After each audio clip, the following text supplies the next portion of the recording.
Ci spostiamo ora nel Bellunese per parlare di acqua e di energia. Ancora una volta si scontrano gli interessi di residenti e grandi aziende. Sotto accusa è l'Enel che per ripulire un lago sporca l'acqua del torrente a valle, annegando così il tentativo di agganciare il Cadore al turismo di qualità. Cosa sta succedendo nel servizio dell'inviato Massimo Zennaro?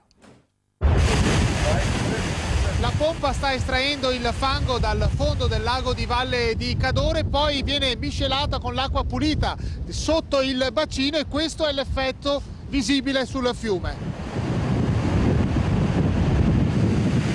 In questo modo l'Enel sta pulendo il fondo del lago di Valle di Cadore da 15, forse 20.000 metri cubi di fango. Ogni volta che si attacca alla pompa il torrente volte diventa marrone. Lavori necessari per rendere sicuro l'invaso, ma la preoccupazione tra i cittadini è forte. È una zona che gode della massima protezione. Ci sembra assurdo che in queste condizioni l'Enel possa permettersi questa arroganza di rovinare il nostro patrimonio.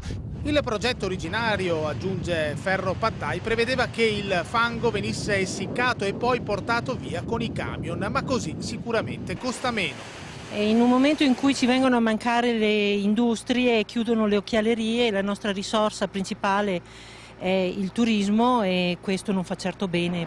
A Perarolo, 5 km a valle, il futuro è legato alla pesca turistica.